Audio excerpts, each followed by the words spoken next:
Tere! Ja nagu ma siis hommikupoole sain aru, et siin on väga vähe inimesi, kes tegelikult selle e-toetusega üldse kokku on puutunud, nii et alustame päris algusest. Et kuidas siis üldse seda e-toetuskeskkonda leida? Meie Innove kodulehe peal on selle kohta üleval ka link, aga ka täiesti lihtne variant on, kui te Google'i otsingusse kirjutate e-toetus, siis tuleb ta välja ja tema päris aadress on siis e-toetus.struktuurifondid.ee. Ja keskkonda saab siis sisse logida kas siis ID-kaardiga või mobiil-ID-ga, eraldi mingid kasutajakontosid ei ole vaja teha. Ja keskkond on siis kasutuses erinevate rakendusüksuste vahel, kes siis jagavad Euroopa Liidu toetusi. Nii et see taotlusvorm on ühesugune kõikidel, küll aga siis tuleb tähelepanu pöörata, et ta mõndades kohtades siis taotlusvoorude suhtes erineb. Nii, siin on siis e-toetuse sisse logimise kuva ja kui te ennem ei ole selle keskkonnaga kokkupuudet olnud, siis te sisse logides satute sellisele tühjale töölauale, teil on ainult üleval 3 nuppu, on rahastatud projektid, taotlused, kuhu alla siis tekivad need taotlused, mis teil on pooleli kirjutamised. Ja paremas nurgas on alusta uut taotlust. Sellele vajutades tuleb lahti aken, kus siis tuleb valida õige taotlusvoor, kuhu siis hakatakse seda projekti esitama. Siin on neid päris palju erinevate asutuste vahel jagatud, otsige üles Innove ja siit alt siis õige taotlusvoor. Praegult käib meil juttu siis 131, et see on selline viitenumber, ütleme nii, et siis on tegemist õige vooruga. Valides selle ära, panete oma projektile sellise projekti pealkirja, mida te hiljem saate ka muuta, ta võib alguses olla täitsa mingi märksõna. Ja salvestate ära. Ja sellel hetkel siis avanebki teile taotlusvorm täitmiseks.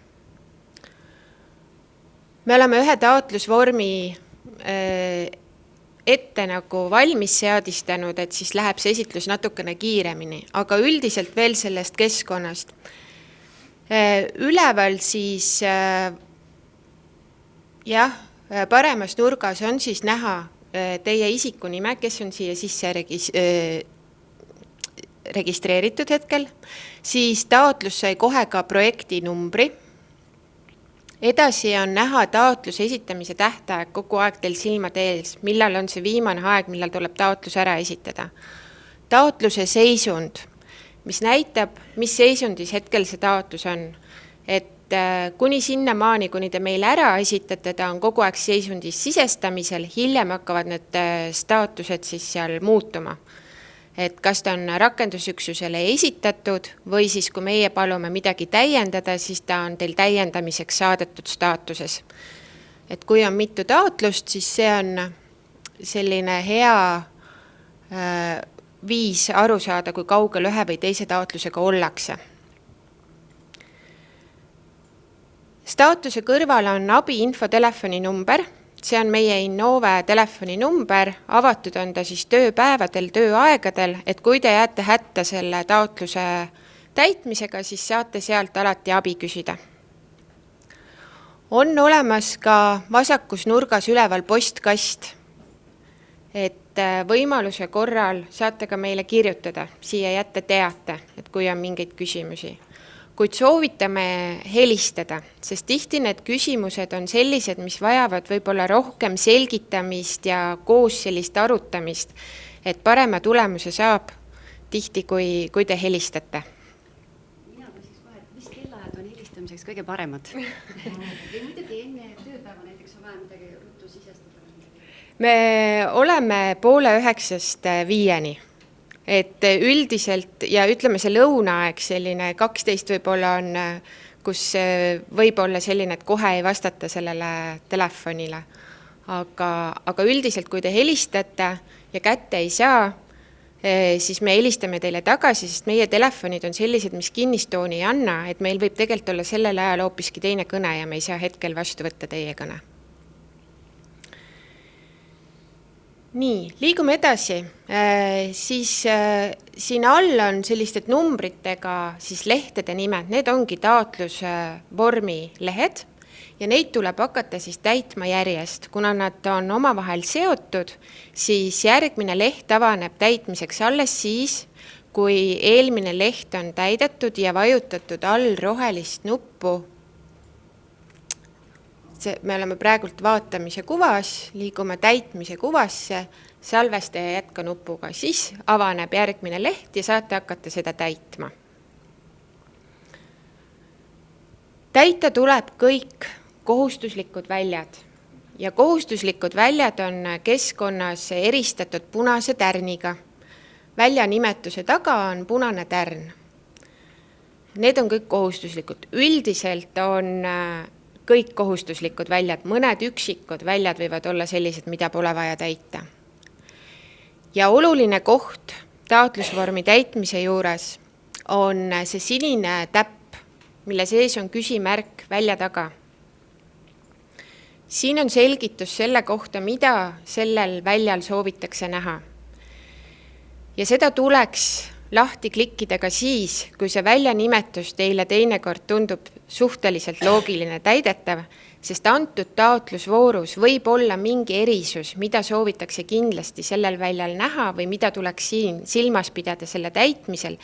Nii et kui te selles e-toetuskeskkonnas ükskõik milliseid taotlusvorme täidate, siis klikkige alati lahti neid abiinfo tekste, sest seal võib olla just vooru spetsiifilist infot.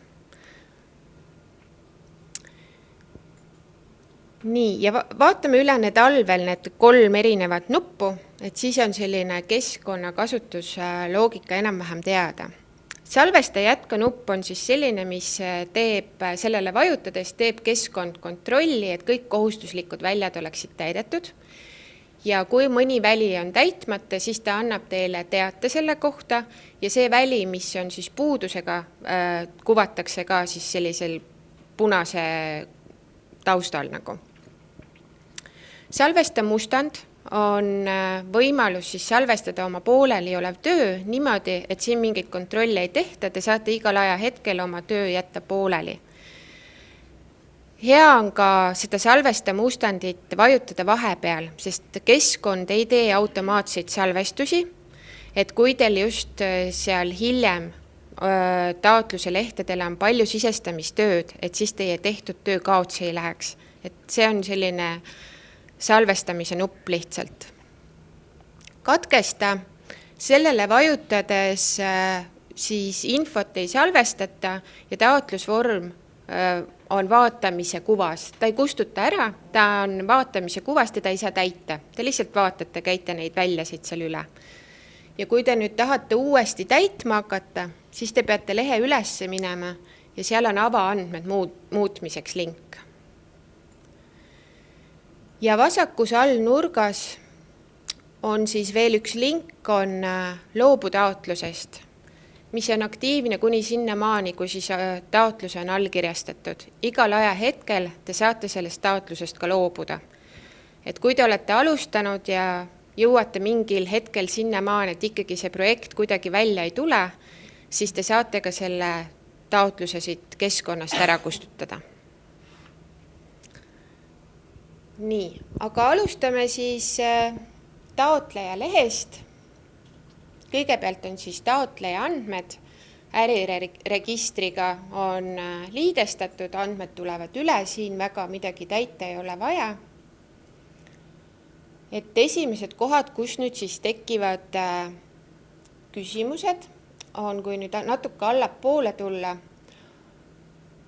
on pangakonto ja selle all on selline küsimus nagu konto omanik, millele rakendusüksus teostab makseid, on ka maksesaajaks. Et see koht on nüüd aktuaalne, ütleme, kutsekoolidel ja sellistel asutustel, kus näiteks selle pangakonto omanik on kas siis Rahandusministeerium. Sellisel juhul ei ole kool selle pangakonto omanik ja tema siia linnukest ei tee ja seda pangakontot ka siia ei märgi, vaid tema täidab selle osa lehel number 3, mis on partnerid ja maksesaajad. Kui on osaühing või teie enda see pangakonto, siis te täidate siin ära, teete siia linnukese ja teil selles osas küsimusi ei teki. Järgmine koht on projekti kulude käibemaks. 2 valikut. Käibemaks, kulu jääb tegija kanda või saab küsida riigilt tagasi. Kui te valite siit, et kulu jääb tegija kanda ja te riigilt seda tagasi ei küsi, siis te saate eelarve planeerida koos käibemaksuga. Osaühingud või siis äriühingud, kus siis küsitakse riigilt tagasi käibemaksu, siis nemad vastavad siia, et saab küsida riigilt tagasi ja eelarve peab olema siis koostatud ilma käibemaksuta. Ja kui te seda eelarvet siis koostate, siis tasub ka seal see sõnaliselt niimoodi välja tuua, et kõigile oleks ühiselt arusaadav, et see eelarve on koostatud ilma käibemaksuta. Järgmine küsimus, kas kaupade teenuste ostmiseks tuleb läbi viia riigihange? Siin te peate lihtsalt siis oma asutuse seisukohast välja tooma, kas te olete riigihanke kohuslane või mitte ja vastavalt sellele vastate siis, kas jah või ei. Et ta ei ole taotluse põhine, vaid pigem asutuse põhine, et kas te olete riigihanke kohuslane. Järgmine oluline osa selle taotluse juures on kontaktisikud. Siia siis tuleb lisada kõik need isikud, kes peaksid seda taotlusvormi keskkonnas nägema. Kindlasti peab siin olema selle inimese andmed, kes allkirjastab selle taotluse hiljem. Ja vajadusel siis lisate siia juurde veel ka neid inimesi, kes siis võib-olla koos teiega seda taotlust kas siis kirjutavad või mõtteid siia koondavad. Ja isiku lisamisel tuleb siis lahti selline isikukaart, kus siis tuleb ära täita isikukood, ees- ja perenimi, ametikoht, telefon, e-posti aadress. Ja vähemalt ühel kontaktisikul peab olema tehtud linnuke, et isik soovib saada teavitusi e-postile. Et see nüüd on see koht, et kui meie näiteks sinna postkasti siia keskkonda kirjutame mingi kirja, siis sellele inimesele tuleb teada tema meili aadressile, mis ta siia on kirja pannud, et te lihtsalt teaksite, et mingi kiri on siia laekunud. Ja sama on ka seisundite muutmise osas, et kui taotluses seisundid muutuvad või hiljem maksetaotluseid, kui te esitate, et siis nemad saavad neid teavitusi. Nii. Kui sa nüüd korraks võtad ette tagasi selle kontaktisikute loendi, siis ma juhin tähelepanu, et see, kes alustab selle taotluse kirjutamist, tema on siin automaatselt sisestaja rolliga. Kui nüüd see sama isik peaks saama ka teavitusi selle keskkonnas toimuma kohta, siis kui te võtate muuda nupuga lahti, siis te siia hetkel linnukest teha ei saa, kuigi see kast on siin olemas, aga ta ei lase. Te peate valima siia juurde rolliks kas siis projektijuht või kontaktisik. Sellisel juhul te saate siia ka selle linnukese teha.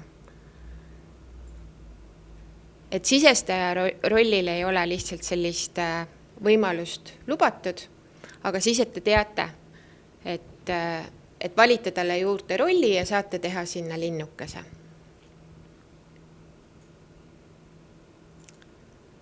Ja neid kontaktisikuid te saate siis siia juurde lisada kogu aeg ja neid ka siit kustutada täpselt sellel ajahetkel, kui te leiate, et see enam ei ole vajalik. Ja see on ka ainukene osa taotlusest, mis on teil avatud muutmiseks ka hiljem projekti eluea jooksul. Et seda te saate hallata ise, kes siis peavad seda taotlust nägema, siia juurde pääsema ja kes mitte.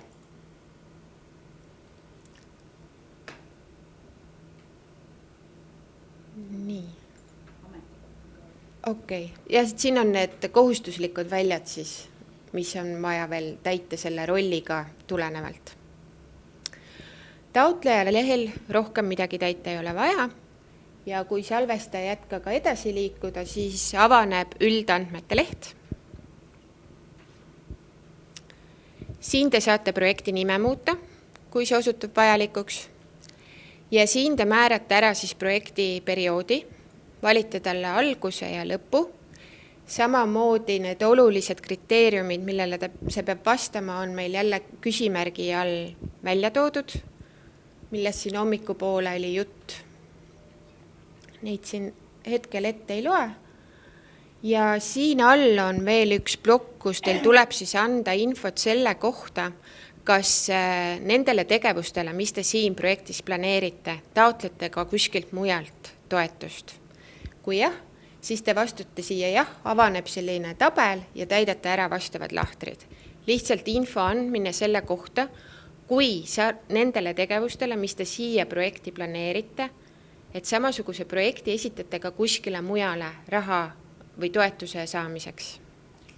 Jah.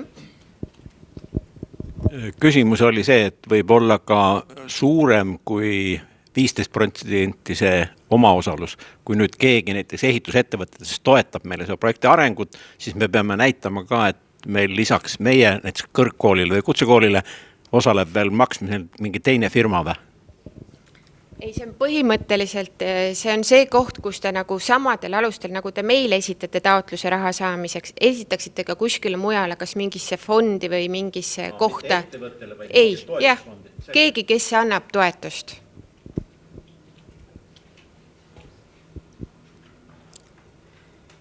Nii, üldandmete osas rohkem ei ole.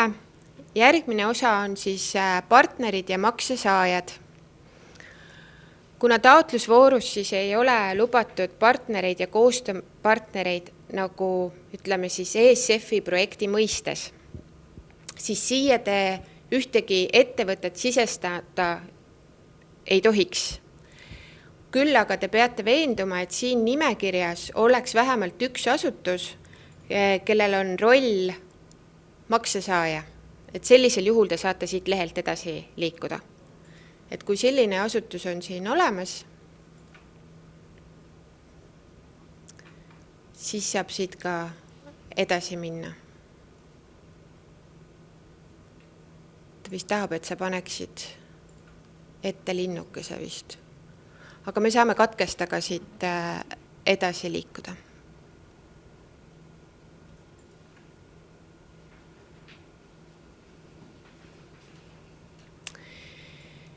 Nii, valdkond, millesse projekt panustab, siia tuleb teha linnuke ja sellisel juhul siis avaneb ka kulud on ühtse määra alusel hüvitatav aken ja siia siis kindlasummaliste maksete puhul tuleb alati valida ei kohaldu.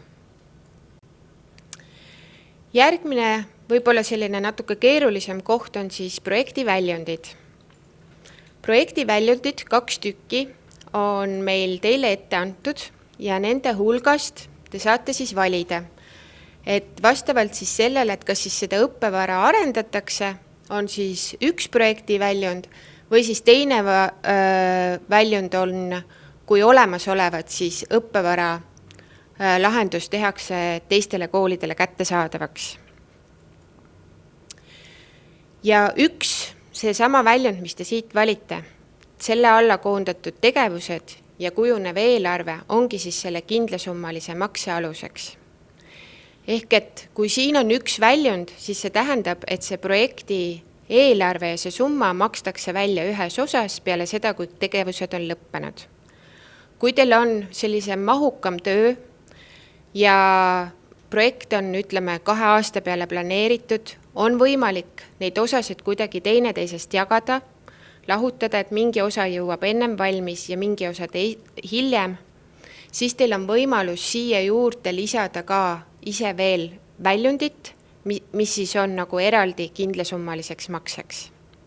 Et neid väljundeid soovi korral, kui on vajadust, saate juurde lisada. ja edasi see sisuleht ongi siis puhtalt selline kirjelduse lahtrid, kus on 4000 tähemärki, kus siis tuleb kõik kirja panna see, mis siis selles taotluses teha kavatsete. Ehk see on see koht, kus teie saate oma hea idee meie hindamiskomisjonile siis nõnda öelda maha müüa.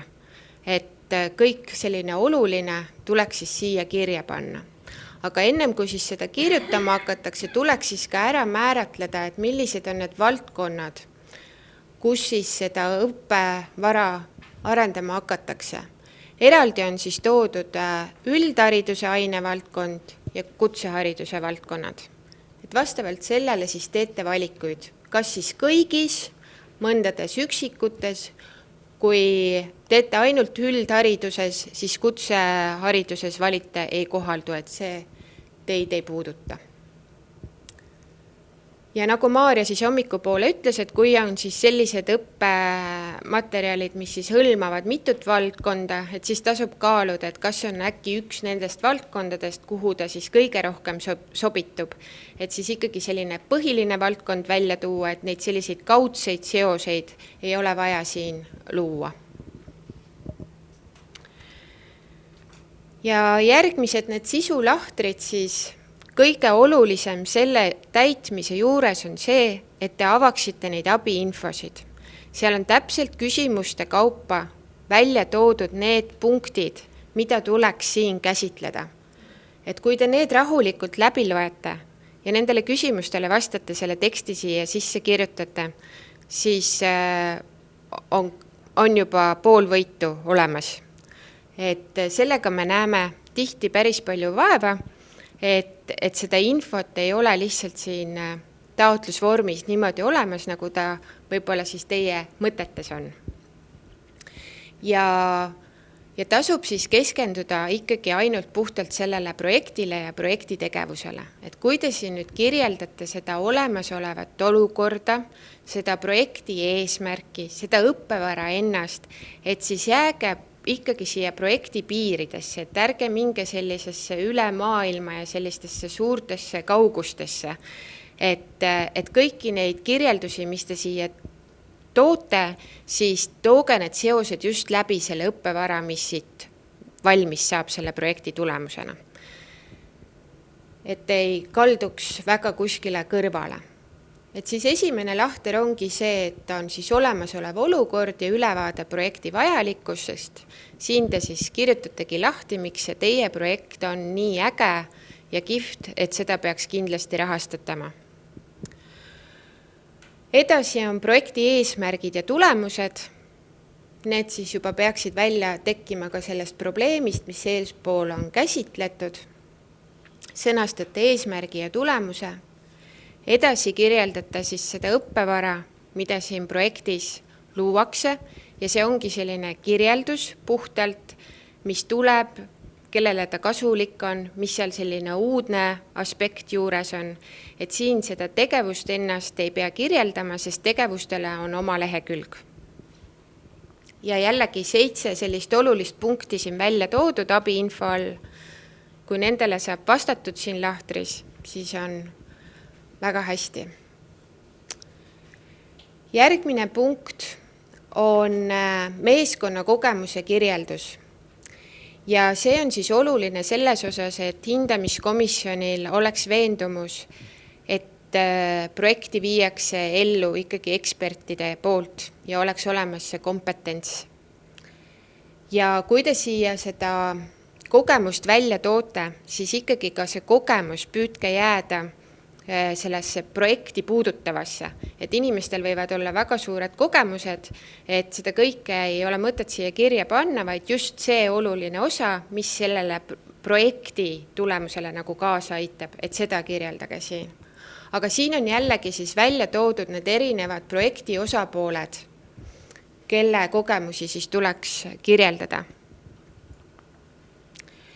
Lühikokkuvõtte avalikkusele, see on selline väiksem lahter, siin on ainult 500 tähemärki ja see on selline üldine kokkuvõtte projektist, mis siis, kui projekt saab rahastuse, avalikustatakse struktuurifondide leheküljel. Järgmine jätkusuutlikkus.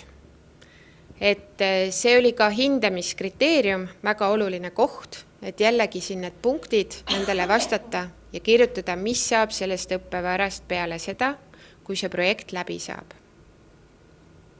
Eeltingimused siia märgitud puuduvad, taotlusvoorus mingeid eeltingimusi pole seatud ja projekti kasusaajad.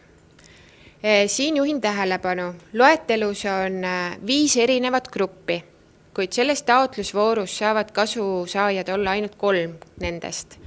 Ja kes need olla saavad, on jällegi abiinfo all toodud, millised grupid siia taotlusvooru siis sobivad.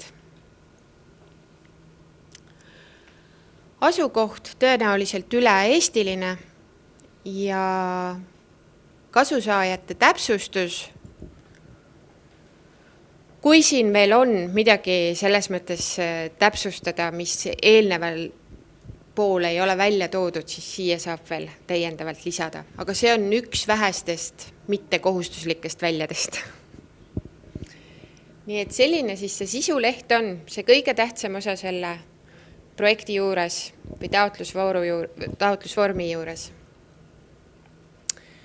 Küsimused äkki siiamaani on juba tekkinud mingeid mõtteid äkki.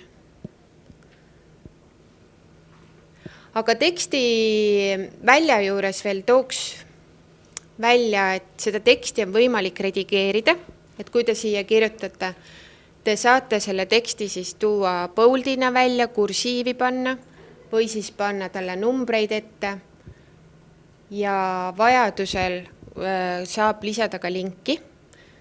Aga lingid on kindlasti selline asi, et hindamiskomisjoni kõiki linke ei ava, sest tõenäoliselt see töö on väga mahukas sellisel juhul neid kõiki taotluseid hinnata, küll aga teinekord võib abi olla, et kui tekib mingeid küsimusi seal ühes või teises kohas, et siis vajadusel nad ikkagi vaatavad neid. Nii. Aga siis liigume edasi näitajate lehele.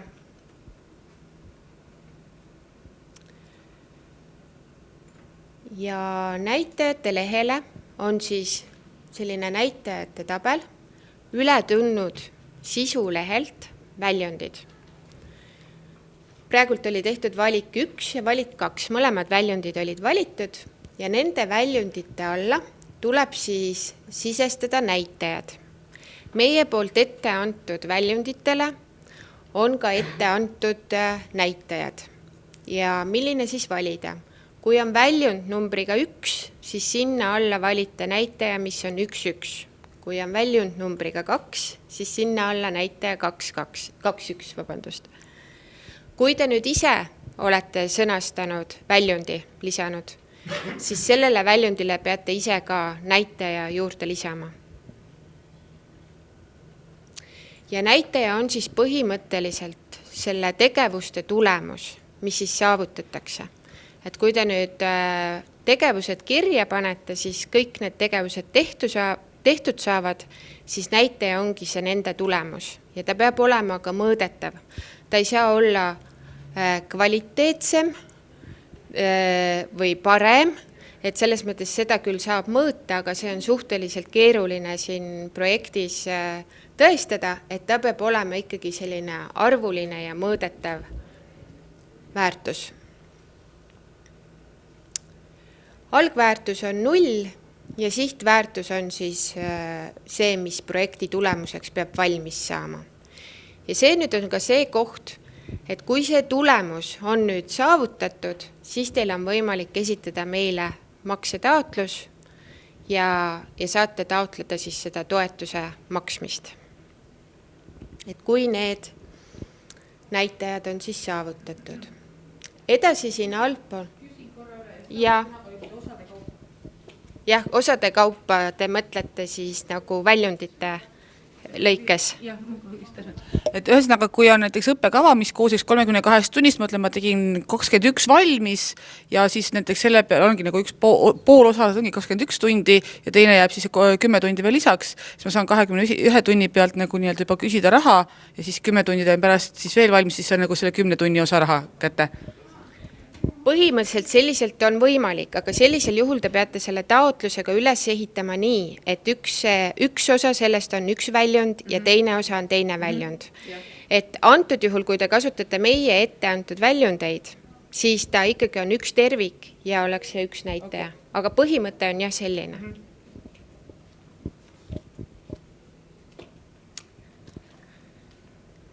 Nii.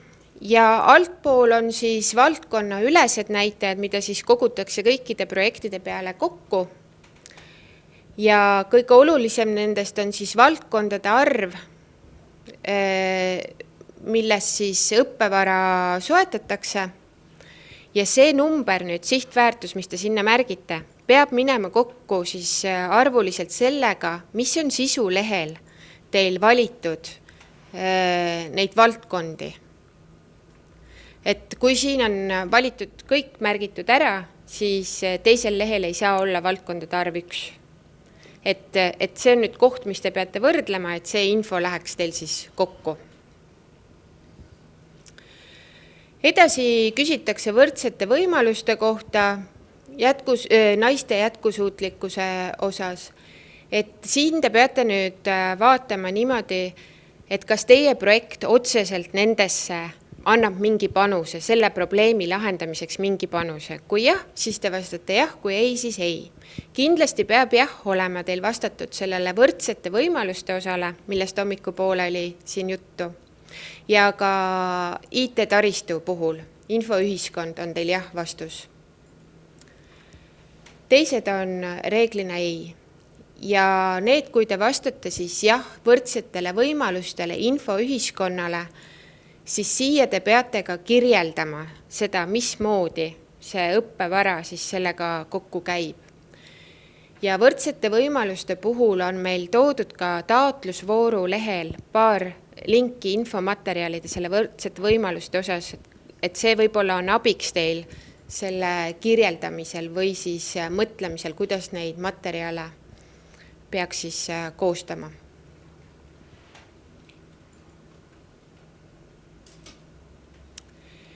Ja nende kirjelduste juures siis viimane veel üks väga oluline koht on siis näitajate saavutamise tõendamise alus, mis tähendab seda, et te ise panete siia kirja selle dokumendi või faili nimetuse, mis te hiljem meile esitate selle näitaja tõendamiseks.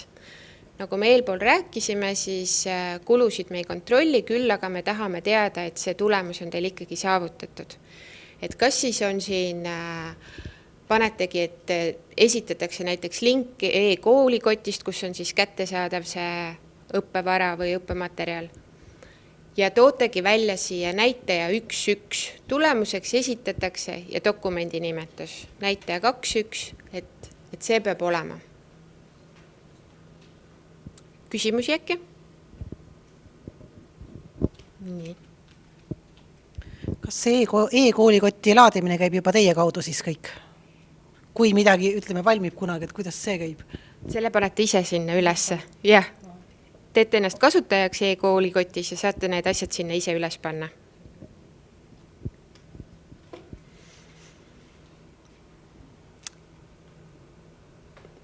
Nii. Näitajad on paigas, siis edasi on tegevused. Jällegi sisulehelt on siis need väljundid siia üles tulnud ja nüüd iga väljundi alla te siis panete neid tegevusi nii palju, kui siis sellega siis kaasneb. Lisate tegevuse, sõnastate tegevuse nimetuse, mis on siis selline lühike ja konkreetne, võtab kokku selle sisu ja tegevuse täpsustuses saate siis juba täpsemalt lahti kirjutada, mida see tegevus siis sisaldab. Et kes seal teeb, kui palju ta siis mingit tööd teeb või mida seal täpselt tehakse või mis see sisu on, see on siis siia kõik kirja pandav. Ja igale tegevusele tuleb siis panna juurde ka aeg, millal siis tegevus algab ja millal lõppeb. Tegevuste planeerimise puhul tuleb siis silmas pidada seda, et vähemalt ühe tegevuse alguskuupäev ja vähemalt ühe tegevuse lõppkuupäev läheks kokku nende kuupäevadega, mida te üldandmete lehele projektiperioodiks olete märkinud. et kui te ütlete, et teie projekt algab 1. jaanuaril, siis tegevuste lehelt peab see ka välja tulema, et vähemalt üks tegevus algabki 1. jaanuaril, mitte et hakkab 1. märtsil, siis tekib küsimus, mis toimub vahepeal 2 kuud. Et selliselt, ja kui te tegevustele siis aega planeerite, siis selline kuu lõikes oleks mõistlik, et see annab teile hiljem siis paindlikkuse seda projekti ellu viia.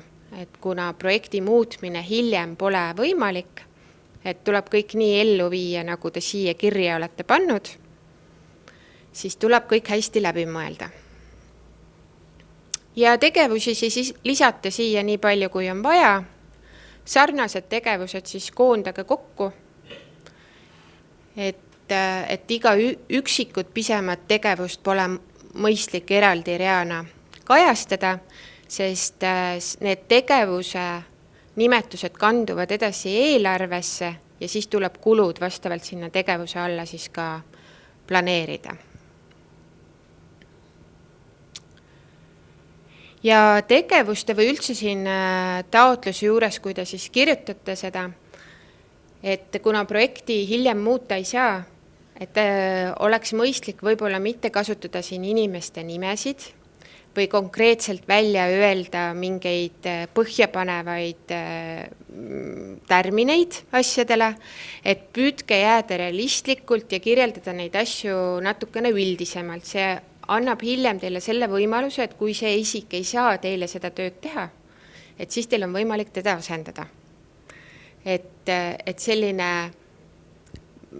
just natuke üldisem foon on selle taotluse vooru juures hea.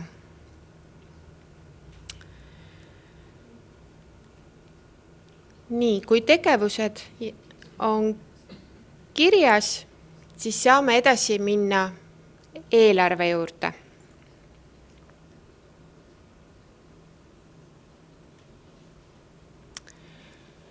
Kõigepealt siis jah, et ülesse siia tuluteenimise reeglid ei kohaldu. Ja projekti maksumuse siis esialgu jätame tähelepanuta, et kui nüüd on eelarve valmis kirjutatud, siis on hea see ülemine plokk eelarve maksumus ära täita. Aga siis eelarvest. Et nagu öeldud, tulid eelmiselt lehelt kõik tegevused siia üle ja nende all on siis tühjad eelarve täpsustuse lahtrid, kuhu siis tuleb kõik kirja panna, millised kulud selle tegevusega kaasnevad. Ja siin juures siis mitu korda rõhutatud hästi oluline just see arvutuskäik, et oleks välja toodud siis ühikutega, kuidas see hind on kujunenud. Et hindamiskomisjon saaks hinnata, et see eelarve on mõistlik. Siis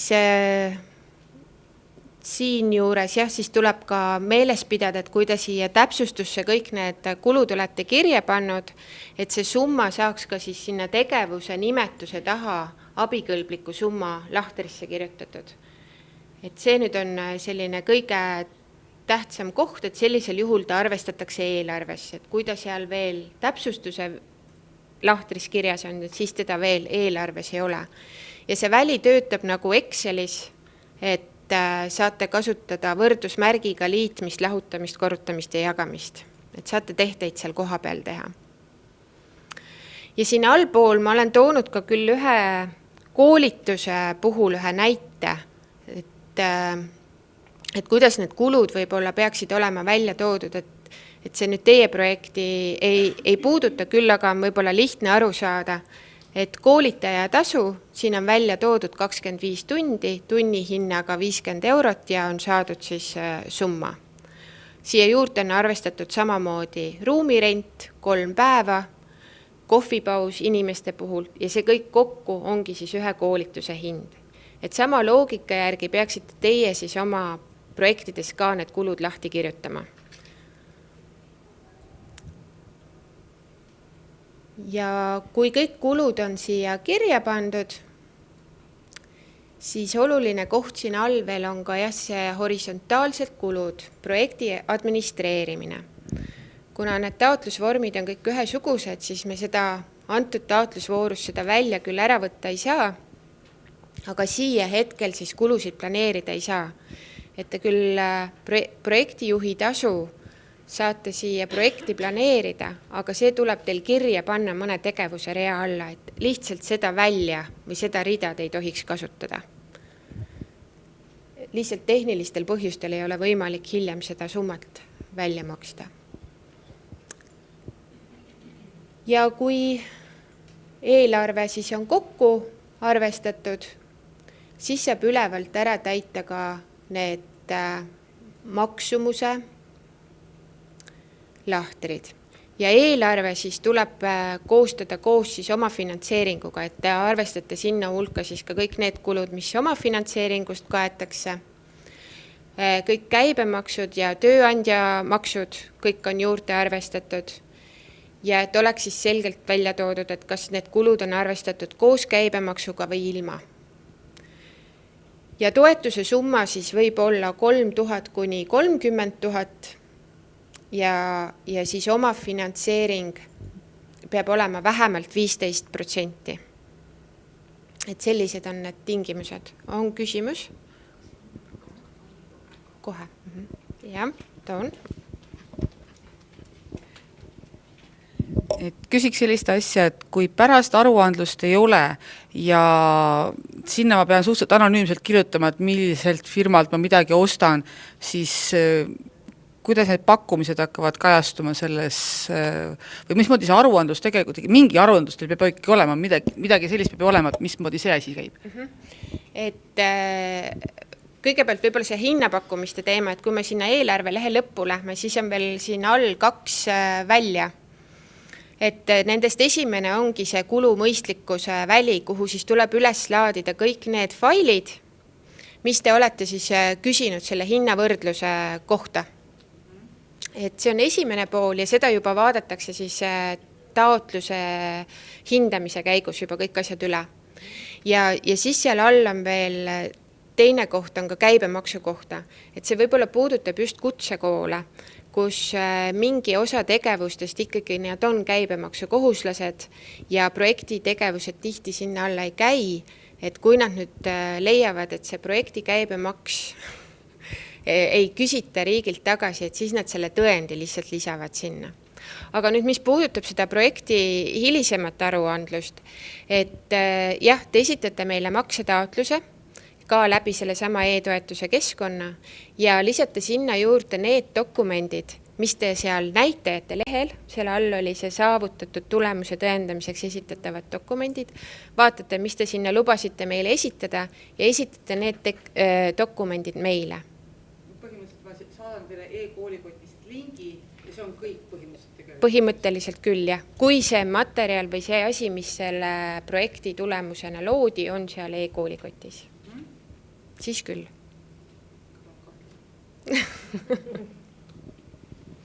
Maarja tahab lisada. Ma täpsustan, et kui te olete midagi eelarvestanud, te olete küsinud hinnapakkumised, te olete valinud välja mingi ettevõtte taotluse esitamise hetkel, siis te ei ole selle külge kinni seotud. Oluline on see, et te selle kulusummaga teete oma projektitegevused ära, teete ära selle mahu, selle materjali, mis te olete planeerinud. See, kas te tegelikult kasutasite seda konkreetset teenusepakkujat, ei ole enam hiljem oluline. Vaid see on oluline just selleks, et tõendada, et see kulu on eelarvestatud turuhinnapõhiselt. Et te ei ole kellegi külge kinni seotud, kui te olete ta algselt välja valinud. Ja üldjuhul see ei ole ka oluline tingimus, et ka tõesti, kui te ütlete, et te praegu valisite välja firma X, siis ei ole mingit probleemi sellest, kui tegelikult selle teostab firma Y, selle te märgite aruandes, et me tegime selle sellisel viisil, kaasasime selliseid osapooli ja nii edasi. Et projekti sisu aruanne tuleb lisaks maksetaotlusele ka esitada. Milliseid konkreetseid tegevusi te tegite, kuidas te tegite, kas oli seal takistusi ja kuidas te hindate seda projekti tulemuslikkust, et tegevus sisu aruanne annabki ülevaate nendest projekti jooksul tehtud tegevustest ja siis ka tulemuslikkusest ja probleemidest, et see lisandub maksetaotlusele.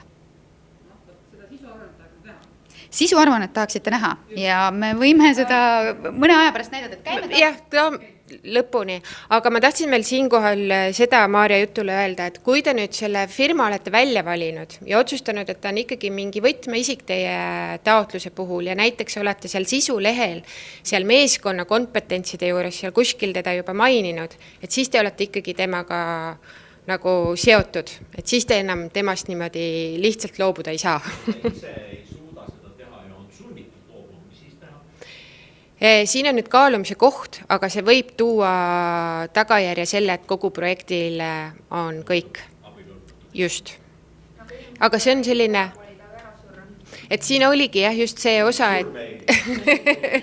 et me soovitame eelkõige kirjeldada seda kompetentsi, et keda te tahate kaasata, et me tahame sellist inimest, kellel on selline kogemus, praegu on kokkulepe selle inimesega. Näiteks sellisel viisil, kui te niimoodi toote taotluses välja, siis on see täiesti mõistlik, et praegu on kokkulepe olemas Maarja Parvega ja loodetavasti ka seda saab, sellepärast et temal on selline kogemus. Et see on nagu kõige kindlam viis, et te ka ise teate, et juhul, kui teie organisatsioonis midagi muutub, et keda te üldse otsima peate, näiteks. Et see kogemuse kirjeldus on kõige parem, mitte nagu öelda, et me tahame teda sellepärast, et.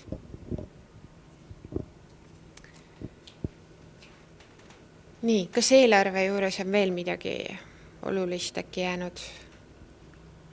Et jah, et see kulude kirja panemine ja siis kui nüüd see kuluartikkel on üle 5000 euro, ehk selle rea summa, või siis on sarnaseid kulusid erinevate tegevuste all ja need kõik kokku on üle 5000 euro, siis te peate seda tõendama. Ja et kui need on nüüd niimoodi ilusti lahti kirjutatud dokumendid juures, et siis on ka selle eelarve osaga kõik okei. Et Jaanika tahtis? Et kui te siin nüüd neid dokumente üles laete, et siin väike tähelepanek, et võetakse võib-olla ka mitme erineva teenuse peale neid hinnapakkumisi, et üleslaadimisel vaadake nende failide nimesid. Et tihti me oleme leidnud siit 10 faile, pealkirjad on 1, 2, 3 ja XXX ja sellised, et meil on väga keeruline neid kokku viia, mis on ühe või teise asja jaoks.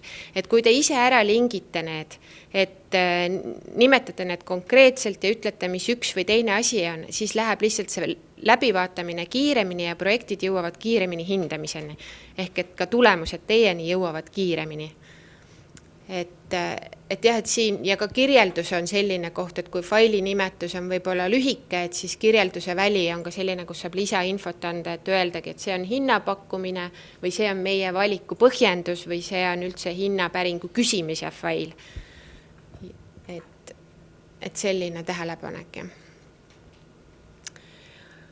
Aga sellisel juhul ongi juba suur osa taotlusest valmis kirjutatud, jäänud on meil rahastajate leht, kus siis näidatakse ära omafinantseeringu ja toetuse summad.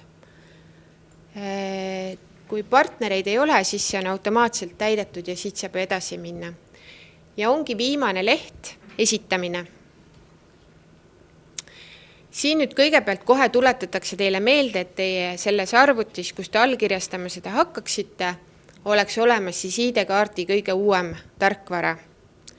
Siin on ka selle projekti taotluse PDF-fail välja toodud lingina, et saate selle siis alla laadida ja kellelegi edasi saata, kui on selleks vajadus. Saate ise välja printida, kaasa võtta ja võib-olla kuskil mõtteid mõlgutada, midagi täiendada. Jah, ja selle avamise juures on tihti ka see, et see fail ei taha teil avaneda. Et sellisel juhul võib olla probleem see, et teil on hüppikaknad blokeeritud arvutis. Ja sellele viitab, kui üles sinna aadressi ribale tekib selline keelumärk. Et kui te selle lahti teete ja ütlete, et te hüppikaknad lubate, siis te saate ilusti selle PDF-iga lahti. Et selline see taotlusvorm siis PDF-is ka välja näeb.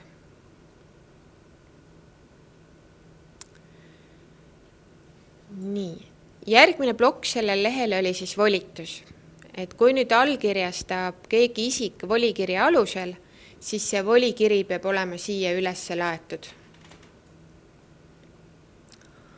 Aga kui allkirja õiguslikul isikul tuleb see õigus tema ametikohast, siis seda volitust ei ole vaja. Ja kinnitusküsimused kindlasti läbi lugeda, nendele mõelda, mille kõigega te nõus olete. Et siin just ka see omafinantseering on teil olemas ja et meie saame teid kontrollima tulla ja sellised kinnitusküsimused.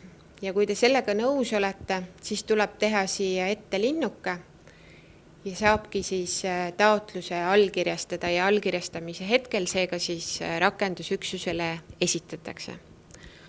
Kui nüüd teie kirjutate valmis taotluse, aga allkirjastab keegi teine isik, siis te peate veenduma, et ta oleks kontaktisikute loendis ja te saate sellelt samalt viimaselt lehel olles võtta sealt ülevalt, kopeerida selle lehe aadressi ja saata meiliga sellele isikule öelda, et ole hea, palun allkirjasta.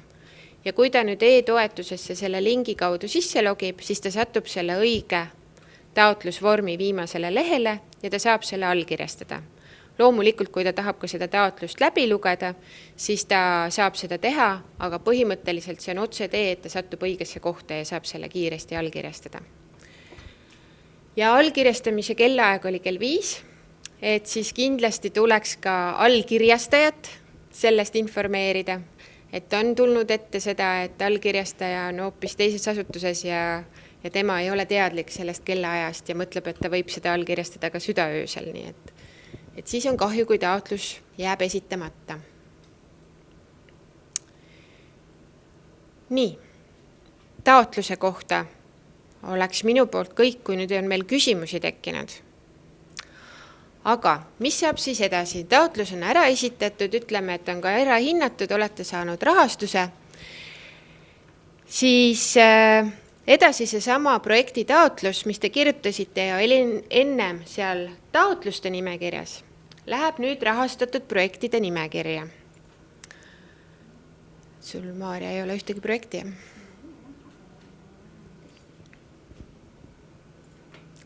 Et põhimõtteliselt keskkond jääb samaks, projekti taotlus on teil seal endiselt olemas, kõik andmed, kõik asjad on olemas, taotluste muuta ei saa, välja arvatud siis kontaktisikud. Ja sama keskkonna kaudu tuleb siis esitada meile dokumente.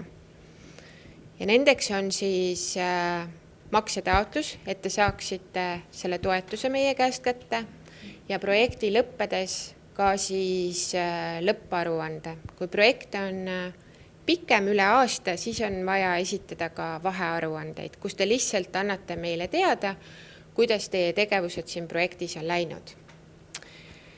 Ja projekti aruanne, nüüd see sisuaruanne. Täpselt samamoodi valite selle aruande, tal on üldleht, mis tuleb ära täita. Siin on seisukuupäev ehk aruande seisukuupäev, mis kuupäeva seisuga te andmeid meile esitate. Ja ega siin muud ei olegi täita. Ja järgmine on näitajate leht. See tuleneb teie projekti taotlusest. Siin on see sama projekti näitaja kirjas. Teil tuleb siis märkida siia, mis see sihtväärtus siis tegelikult projekti, kas siis lõpuks on või kui on vahearuanne, kuhu te olete jõudnud. Ja täidate ära selgituse, et kuidas selle näitaja täitmine on edenenud. Selline on näitajate leht. Tegevuste leht, jällegi projekti taotlusest tulevad üle tegevused. Siin tegevuse juures on välja toodud ka see tekst, mis teil on taotluse eelarves kirjas ja see tekst, mis on taotluse tegevuste lehes, et oleks selline pilt teil silme ees, kui te hakkate nüüd kirjutama sinna tegelikku elu, mis päriselt on juhtunud. Ja kirjutate, mis selle tegevuse käigus on siis toimunud või ei ole toimunud. Ja selliselt tuleb siis anda aru tegevuste kohta. Ja viimane leht on täiendav info, kus siis on selline hinnangute andmine, kui eelnevalt te kirjeldasite, mis te olete teinud, siis siin te annate hinnangu, omapoolse hinnangu selle kohta, mis te arvate, kas projekt on olnud edukas, kui edukas, mis on olnud võib-olla need probleemsed kohad või kas midagi oleks võinud teist või moodi teha või kõik on veel paremini läinud, kui alguses planeeriti. Et selline hinnangut andmise koht. Ja viimane leht on siis esitamine, jällegi siis allkirjaõiguslik isik esitab siis selle taotluse rakendusüksusele. Et selline sisu kirjeldus. Ja maksetaotluse koht, see on nüüd jällegi eraldi, ütleme siis aruande vorm, kus siis on jällegi üldandmete leht ja teine leht on siis kulusid tõendavad dokumendid, küll selline üldnimetus, küll aga seal te siis valite selle kindlasummalise makse või selle väljundi nimekirjast, mille kohta te soovite siis toetust saada selle maksetaotlusega ja lisate sinna juurde ka siis, siia saab juurde lisada dokumente. Et kui te linki tahate meile esitada, siis selle lingide, ma jäängi mõtlema, peaksite panema tõenäoliselt kas mingisse Wordi dokumenti. Et seal lingi lisamise võimalust ei ole.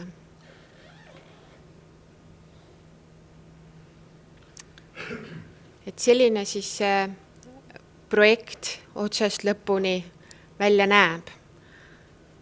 Kõik küsimused ja mõtted või kui jäi praegult veel midagi segaseks, siis on hea võimalus seda küsida. Ja.